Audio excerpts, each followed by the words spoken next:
क्या आपको पता है मेंटली स्ट्रांग होना किसे कहते हैं?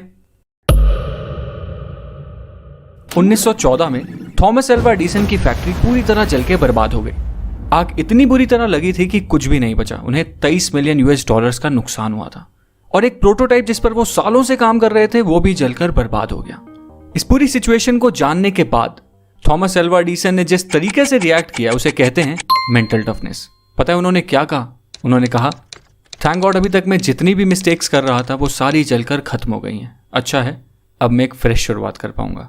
एक मेंटली टफ इंसान की ये बहुत बड़ी क्वालिटी होती है कि वो बुरे से बुरे वक्त में भी अपने आप को संभालना जानता है और एक पॉजिटिव अप्रोच रखता है।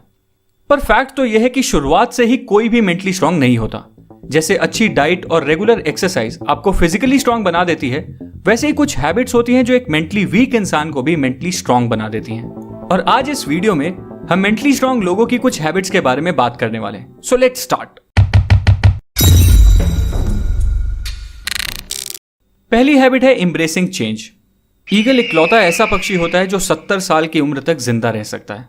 पर इस उम्र तक जिंदा रहने के लिए हर ईगल को एक बहुत मुश्किल डिसीजन लेना पड़ता है, क्योंकि 40 साल तक जिंदा रहने के बाद एक ईगल के पंजे इस लायक नहीं रहते कि वो उन पंजों से कोई शिकार आसानी से कर पाए। उसके पंजे कमजोर हो जाते हैं और इतने लचीले भी नहीं रहते। और तो और उसकी तीखी और लंबी चोंच भी काफी मुड़ जाती है और उसके पंख इतने मोटे हो जाते हैं कि उड़ान भरना भी मुश्किल हो जाता है।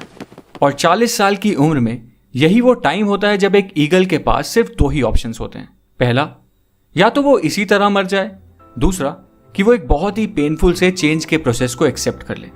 एक ईगल की जिंदगी में ये प्रोसेस 150 दिन का होता है और इस प्रोसेस के लिए उस ईगल को किसी पहाड़ की चोटी पर जाकर बैठ जाना होता है और वहां उसे अपनी चोंच को तब तक किसी पत्थर पे मारते रहना होता है जब तक उसकी चोंच निकलकर नीचे ना गिर जाए।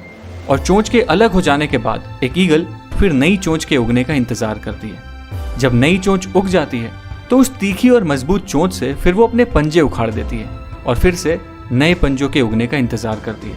जब उसके नुकीले से नए पंजे वापस आ जाते हैं तो फिर वो उन पंजों से अपने पुराने से मोटे पंख भी नोच लेती है ताकि नए और हल्के पंख उग पाए। और फाइनली इन बेहद दर्द भरे 150 दिनों के बाद एक ईगल अपनी नई जिंदगी की एक नई उड़ान भरती है एंड अपनी जिंदगी के बचे हुए 30 साल जीना शुरू करती है। मतलब सर्वाइवल के लिए और जिंदगी को जीने के लिए एक दर्द भरे चेंज को एक्सेप्ट करना ही पड़ता है। और याद रखो, जब बारिश होती है ना तो सारे पक्षी बचने का कोई ना कोई ठिकाना ढूंढते हैं, पर इकलौता ईगल ऐसा पक्षी होता है जो बारिश से बचने की कोशिश करने के बजाय बादलों के ऊपर उड़ने की औकात रखता है। इसलिए एक मेंटली स्ट्रांग इंसान भी हर मुश्किल चेंज को एम्ब्रेस करता है और उसे एक्सेप्ट करके उस चेंज से गुजर कर खुद को मजबूत बनाता है, चेंज से घबराता नहीं।